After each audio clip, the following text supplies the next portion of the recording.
Hate Me Pickles. Today I'm trying to react to 7 Unbelievable Alternate Endings in Video Games by oddheader. I love oddheader because his video shows a lot of things I've never seen in video games, like this right here. Anyways, go check out oddheader. I put the link to the video in the description. Sometimes you work hard to beat a video game only to see its ending and go, wait, what? Only to find out there's apparently another ending in the game that makes you go, no! This is why today we're diving into 7 of the most unbelievable alternate endings in video games. Brought to you by privacy.com, a safer way to buy online using virtual payment cards. Use privacy.com/oddheader down below to save $5 off your first purchase. Wanted. Weapons of Fate. I've never played that game. Wanted Weapons of Fate is a third-person shooter based on the 2008 Angelina Jolie action film Wanted, with unfortunately no Angelina. As the protagonist, Wesley lives a new life in a fraternity of bullet-curving assassins. Let's see if I find any follows the movie's action tone with cover-based find any endings I already know about. It makes quite a departure from anything that's in the movie. In all console releases of Weapons of Fate, the game ends rather expectedly with Wesley hunting down the game's antagonist, the man with a deformed face known as the Immortal, and shoots him square in the face. Simple enough. However, for some reason, the PC version of the game, which is nearly identical in every other way, features some unexpected changes in the final scene. One change that kind of makes sense is the final scene now features the signature bullet curving gimmick that the movie was well recognized for, as the bullet's trajectory curves right past the Immortal's face, barely missing him. And in a change that makes a lot less sense, Wesley whips out a different kind of pistol and gives the Immortal a golden shower. Okay then, what a great reward for beating this game. Drawn to Life. The next chapter. I haven't played that game either. either. A bright and cheery platformer series that was fairly popular with children in the late 2000s, where the player could draw their own hero and any object of their mind's desire that could be used throughout the game to save the hero's village. After the player completes the final mission of Drawn to Life: The Next Chapter, where the unnamed hero saves the village from being destroyed, the game abruptly shifts focus to a random non-essential character named Mike, who in a completely left-field twist is revealed to have fallen from a tree in our world and dreamed up all the events of the first 2 games in the few minutes that he was knocked out on the ground, before his parents come and check on their uncoordinated son. And as if that twist already didn't feel entirely unnecessary, other players were treated to a much more unfit and darker ending due to the fact that the game was actually censored with a patch that removed it. As in the original ending that could only be found in the game's earliest copies, the completely ridiculous twist remained essentially the same, with the whole game being in Mike's head, but it was portrayed in a much more unsettling and creepy realistic manner that really doesn't fit the tone of the game, where Mike is driving home with his family from a carnival and suddenly they get into a car accident. His parents then die from the collision, leaving Mike in a coma with all the events from the first 2 games again taking place in his head. I can only guess whoever was responsible for this nightmare fuel of insanity must have really hated kids, because many across the internet have claimed the scene traumatized them for years. While the alternate ending does try to rectify some of the nonsense with a cheerier execution, I still can't draw to life any conclusions how the hell any of this was supposed to make any sense. Monster Rancher Diaz.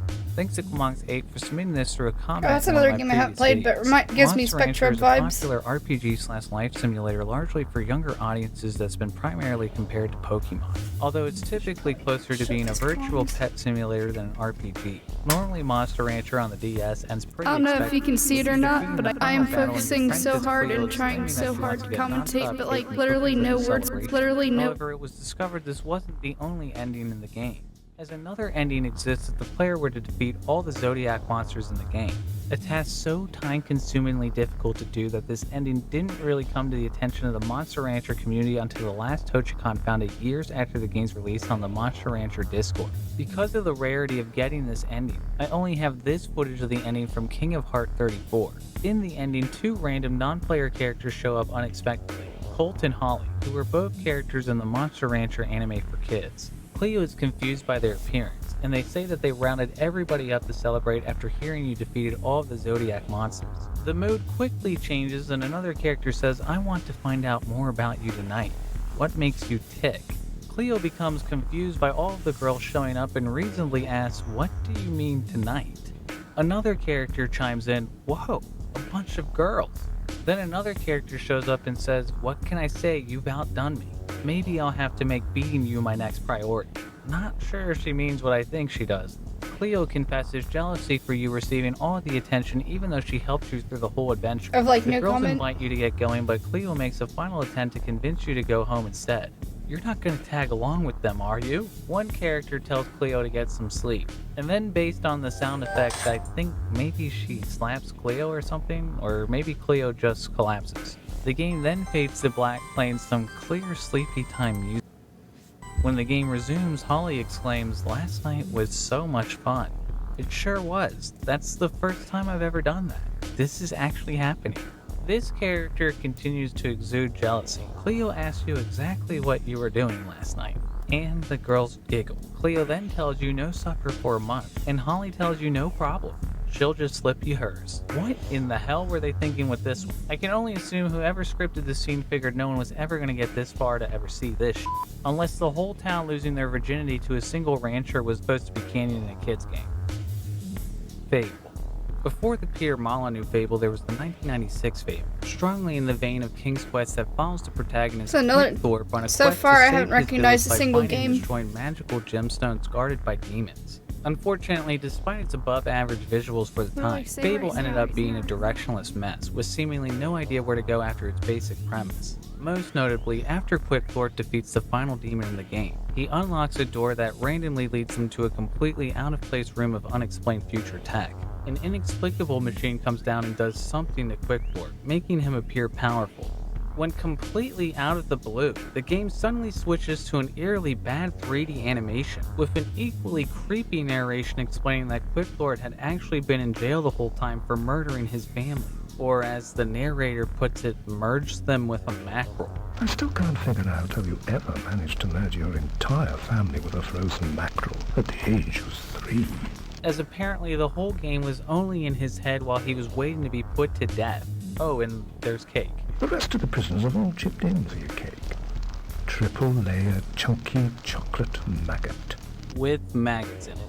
Frankly, it's one of the most ludicrous endings ever pulled out of someone's ass, which clearly explains why this ending only ever existed in the early copies of the game, as the ending received massive backlash that had the publisher convince the developers to change it for new distribution. In the new ending, after being electrified by the machine, energy flows through the technology and somehow kills the antagonist character from earlier in the game. Instantly after that, Thorpe goes home and his girlfriend. Well, that's at least a better payoff than finding out that your hero was a serial killer on death row the whole time. That's quite possibly up there as one of the worst endings of all time.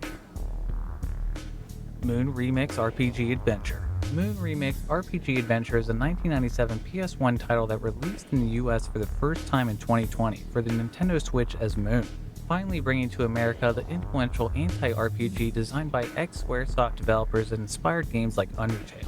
In the game, you play as a boy with a new RPG called Moon, where he plays a stereotypical hero on a quest to slay a dragon. His mother tells him to stop playing and get his ass in bed, only for his ass to end up pulled into the television into the world of the game. An old woman named Granby believes you to be her lost grandson and provides you with his old clothes. Shortly after, leading you to find out that the hero of the game has become an unstoppable force ravishing destruction on the environment. At the end of the game, you end up on the moon with all of the world's creatures, where the hero comes to slay them all. The game presents a door on screen and states that when you see a door before your eyes, to open the door with your love itself. Unable to open the door, the hero kills the boy. Your mother then asks you again to stop playing the game, and the game asks if you want to keep playing. If you say yes, the game's over. If you say no, the creatures are rescued and brought into the real world, meaning you have to stop playing the game to win. The game is so anti-RPG it literally wants you to stop playing them. While this ending is cool in a lot of ways, it ends up feeling painfully anticlimactic, ultimately leaving lots of unanswered questions such as the fact that it literally cut off the end of the hero's story. And we never even got to see the damn dragon or find out what was going on with Granby's grandson. All loose ends tie up in a strange, unused ending that can be found in the date of the game, accessible through the use of a Game Shark with the original PlayStation version. In the original ending, the player finds a dragon in an unfinished environment, who tells the player he will be slain by the hero shortly thereafter, which happens pretty promptly. After this, the player finds themselves in a void where they find a naked boy. Taking the boy back to Granby, she recognizes the naked lad as her missing grandson. The boy explains that he had a dream where he killed endless monsters, and Granby tells him that was no dream and he must atone for his actions and die. Holy shit, Grandma. The boy is taken to where the dragon was slain and begins healing wounded and bleeding characters that were cut from the game. Through the healing process, this somehow transforms the boy into the dragon. The dragon then says that the loop will never end.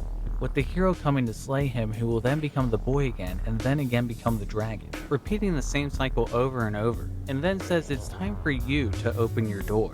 Despite it being an insanely darker ending and the most depressing moment in the whole game, it's a bit more of a meaningful ending, leaving the game in a fruitless, endless state that can only be broken by literally turning off the game. A more subtle take on the final ending, except the whole what the f of escorting a naked boy to get sentenced to death by his own grandmother. You can only guess why they didn't use this ending. Custom Robo. Custom Robo was the first game in the popular another Japanese game I don't series know that was about. released outside of Japan on the Nintendo GameCube in 2004. That does look familiar. Where players in an RPG adventure could build and send highly customizable robots into battle. However, instead of entering the battlefield, you can profusely refuse to partake at all. In the last chapter of the game, the police chief informs the police squad that they'll need to break into the Z Syndicate.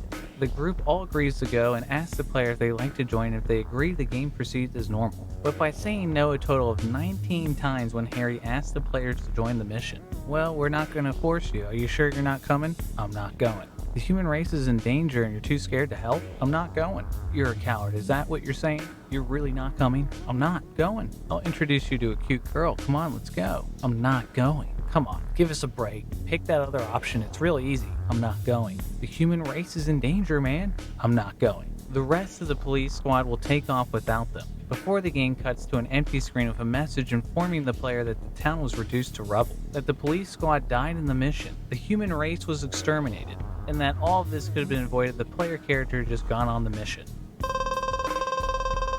See? I told you, you should have come with us. Thanks to you, the whole human race was wiped out and I died. Next time, think a little more carefully before you go picking the wrong answer. Got it? The Walking Dead.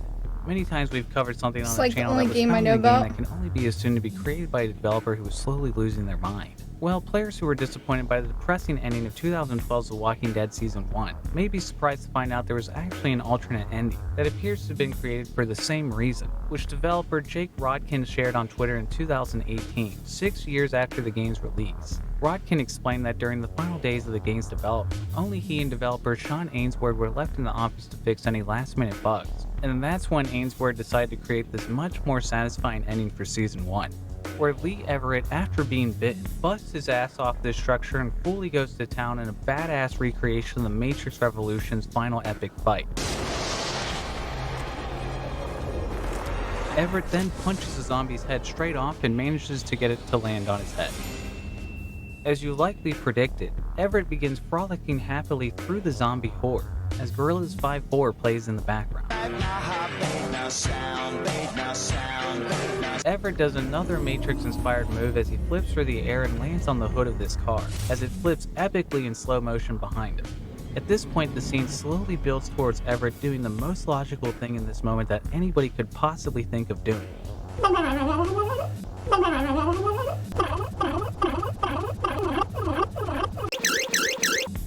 Now that's how you end a game. And end this video. That seems fake as fuck. Alright, I gotta go, bye.